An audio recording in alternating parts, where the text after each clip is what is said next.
आता इंद्रासमोर प्रश्न आला, हा खांद्यावर बसणार म्हणजे मालक कोण? नाही का, म्हणजे गेली की आपली इज्जत.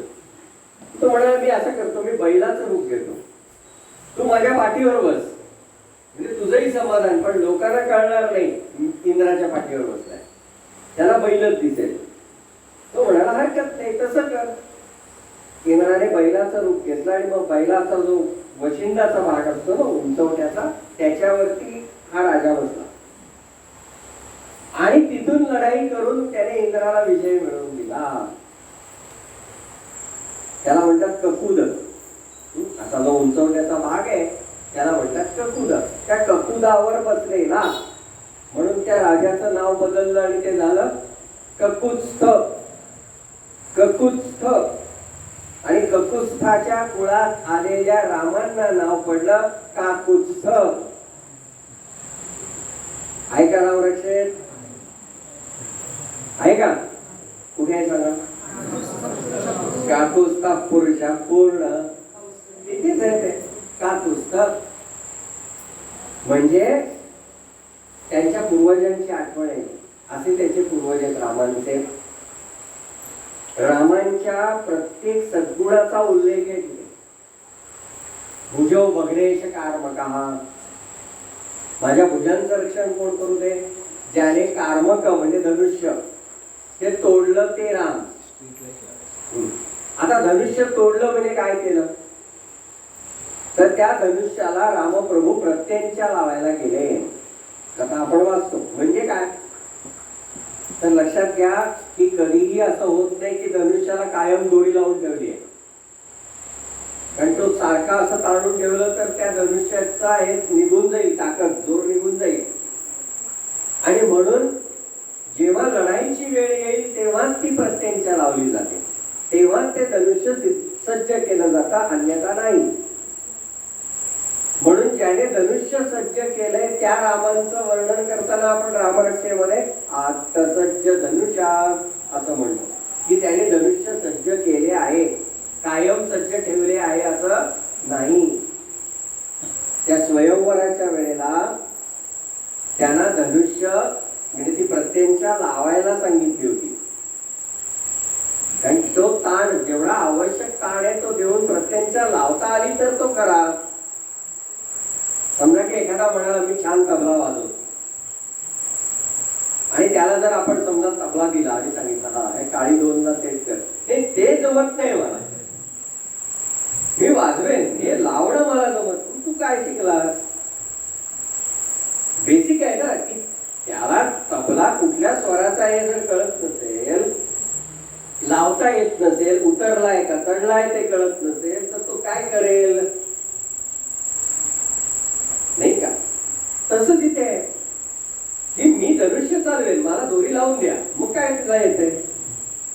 म्हणून ते आव्हान, ते चॅलेंज दिलं, तो पण दिला आणि तो पण केलेला असताना त्यांनी इतक्या जोरात ते वाकवलं की तुटलं.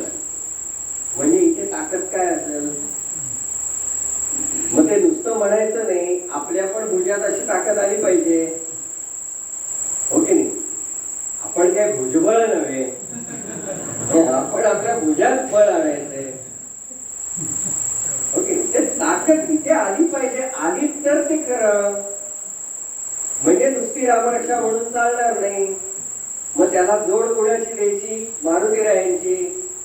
म्हणजे व्यायाम करायचा, नाही का? नमस्कार आणायचे, जे काय असेल व्यायामाचं ते करायचं आणि ते रोज करायचं. ते केलं तर खरं, नाही तर काय उपयोग आहे? आता शहरांमध्ये ना, म्हणजे तुम्ही मुलं आहात म्हणून तुम्हाला मुद्दामून सांगतो मी, मगाशी यांनी ओळख करून देताना सांगितलं ना शाळेचा ट्रस्टी आहे वगैरे. अनेक शाळांमध्ये 5वी 6वीच्या मुलांची पोटं सुटलेली दिसतात. हे कौतुकाचं नाही, हे लाज वाटण्याचं आहे. हे वय पोट सुटण्याचं नाही. चष्मे लागलेली मुलं तर 1ली 2री पासून दिसतात, हेही चांगलं नाही. जर व्यायाम केला, शरीर मजबूत केलं तर हे असं होणार नाही. आणि ते केलं तर आपण टिकणार आहोत, नाहीतर आपल्या धर्मावरती आघात करणारे टपलेले आहेत. आणि ते जर शस्त्र घेऊन, तर आम्ही काय करणार आहोत? आमच्यात ताकद नसेल तर काय करणार आहोत? पळून जाणार? तेव्हा ताकद पाहिजे. रामरक्षा शिकताना ते भुजौ बघण्याचे कारण का ते लक्षात ठेवायचं. सगळे सगळे सद्गुण आहेत त्याच्यात. मी आता सगळं सांगत बसत नाही, ते वेळेत बसणार नाही म्हणून नाही सांगत.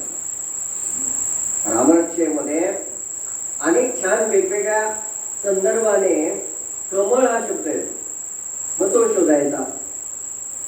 आपल्याकडे ना पायाला कमळाची उपमा देतात, चरण कमल म्हणतात. डोळ्याला सुद्धा कमळाची उपमा देतात, नेत्र कमल म्हणतात. आता हेच रामरक्षेमध्ये आले. राजीव म्हणजे कमळ. बघा, आठवते का? राजीव नेत्रम आहे ना. पुंडरीक, पुंडरीक म्हणजे कमळ. पुंडलीक नव्हे, पुंडरीक म्हणजे कमळ. बघा आहे का रामरक्षेत? आता हे शोधत जायचं, सोपं आहे. रामांच्या आईचं आणि रामांचं असं दोन्ही एकत्र नाम आलेत का ते शोधायचं. कौसल्य दृश्योपासून एक झालं, अजून पण आहे कौसल्य योरगोत्तमा. करेक्ट. तसं दशरथांचे उल्लेख कुठे येतात ते शोधायचे. आपोआप आपलं चिंतन सुरू होतं. आणि हे का करायचं माहितीये का? तुम्हाला आठवत असेल तर बघा, 22 जानेवारीच्या दरम्यान अनेक चर्चा झाल्या. त्याच्यातली एक चर्चा होती, राम व्हेज का नॉन व्हेज होती. तुम्ही बघितलं असेल तर टीव्ही वरती वगैरे चालू होतं सगळं. ज्याला रामरक्षा येते ना त्याला हे प्रश्न पडायची गरजच नाहीये. कारण राम मनात राहताना कसे राहत होते? फलमूला शिनंदांतौ तापसौ ब्रह्मचारिणौ. फल मूळ म्हणजे कंदमुळादी खाऊन राहणारे, ब्रह्मचर्य वृत्तीने राहणारे. म्हणजे त्या 14 वर्षात राम कसे होते? आलं ना उत्तर? ज्यांना वादच करायचे ते वाद करत राहणार. आपल्यामध्ये गोंधळ होऊ नये असं वाटत असेल तर आपल्याला अर्थ माहित पाहिजे. तो अर्थ माहित असला की मग आपल्या मनात प्रश्नच येणार नाही ते कसे आहेत. ते कसे आहेत आम्हाला माहिती आहे. त्याच्यासाठी अभ्यासाने ते वाचलं पाहिजे. अभ्यासाने ते वाचलं पाहिजे. पाठांतर वाचन आता सुरू झालं. आता 2 वर्ष झालं म्हणजे आता ते चालूच राहणार. पण मी मगाशी म्हटलं तसं ते फक्त श्रावणापुरतं असं नका. अधिक महिना होता, श्रावण होता तेव्हा वाचलं. आता या श्रावणात वाचलं, आता पुढचा श्रावण रोज नित्यनेम येतो. नित्यनेम ते रोज करा. ठीक आहे. नेम गोंदवलेकर महाराजांचं वाक्य आहे, नेम छोटा करावा पण प्राणापलीकडे जपावा. तिथं छोटा असावा. रामरक्षा म्हणायला किती वेळ लागतो? भीमरूपी म्हणायला किती वेळ लागतो? छोटा वेळ लागतो पण तो करावा.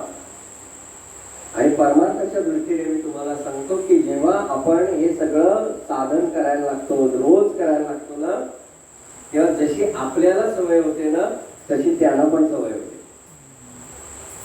ते पण वाट पाहतात. आज रामरक्षा म्हणायला अजून आली नाही. आणि हे खोटं नाहीये. हे मी कपोल कल्पित कुठलं तरी सांगत नाहीये, हे अनुभवाच आहे. तुम्ही जर ठराविक वेळेला जर एखादी उपासना करत असाल तर तुम्ही कितीही गडबडीत असा, काही होऊ दे, तुम्हाला ते त्या वेळेला ते म्हणायला लावतातच, ते येतच. आमच्या संप्रदायामध्ये पहाटे ब्राह्म मुहूर्तावर उपासना करण्याची एक पद्धत म्हणजे नियम आहे. आमच्या अनेक साधकांचे अनुभव आहेत की पहाटे 4 वाजता कितीही गाढ झोपलं असलं ना तरी कोणीतरी पांघरुण बाजूला करता अंगावर. आता हा कोण आणि तो कशाला पांघरुण बाजूला करतो? संकेत आहे, उठा आता वेळ झाली, बसा, मांडी घाला. हा आता त्याच्यावर मी झोपणारच, झोप तुझं नशीब. ते तरी काय करतील?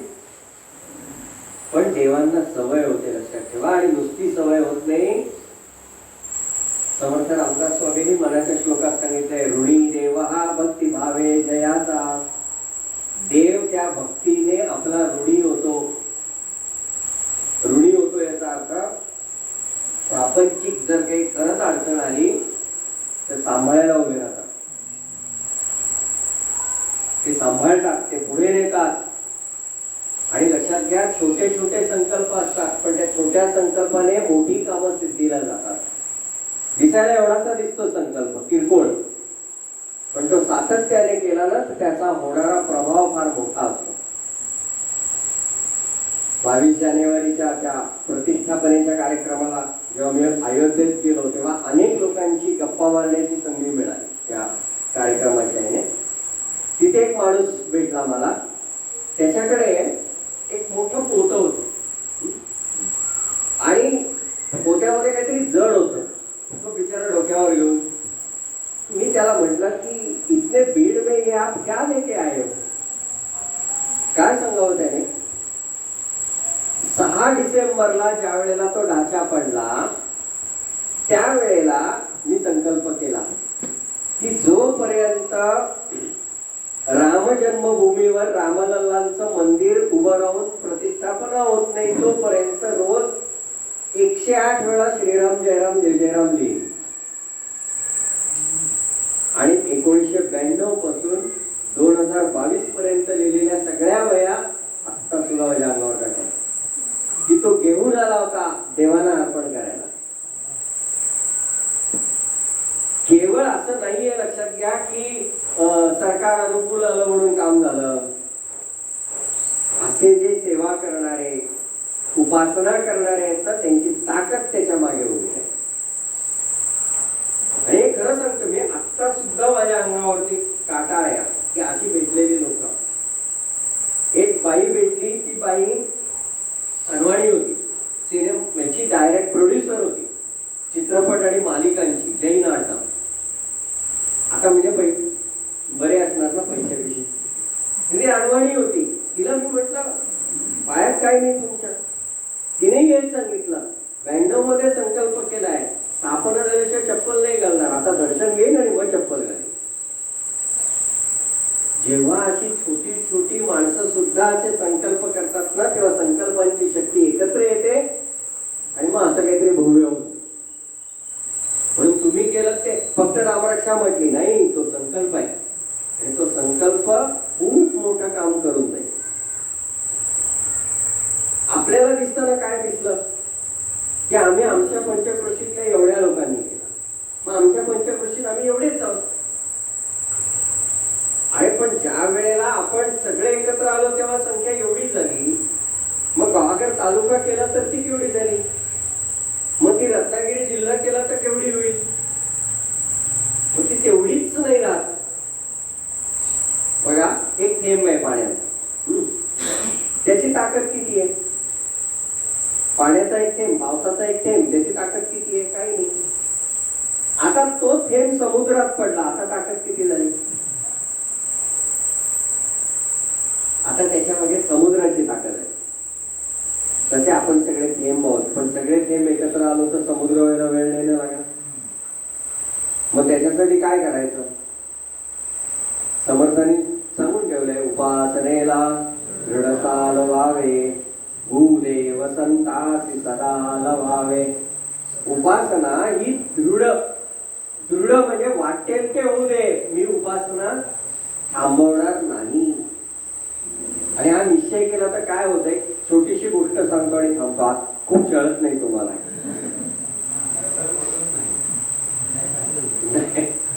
अहो काय आहे की ऊस गोड लागला म्हणून मुळासकट तसं आपला मुलं ऐकताय, घे आणून नाही का. परत चुकून मी आता मळणला फेऱ्या होणारच आहेत माझ्या दुसऱ्या कामासाठी. मला बघितलं तर पळून जायला लागतं, काय आले आले पळा पळा पळा. तर एक छोटीशी गोष्ट सांगतो की उपासनेने काय होतं किंवा उपासनेची सवय कशी असते. एक माणूस गोंदवलेकर महाराजांकडे गेला, खूप मोठा व्यापारी होता, प्रचंड काम. तो म्हणाला, मला देवाचं करायची इच्छा आहे खरं, पण वेळच नाही होत, खरंच वेळ असतो.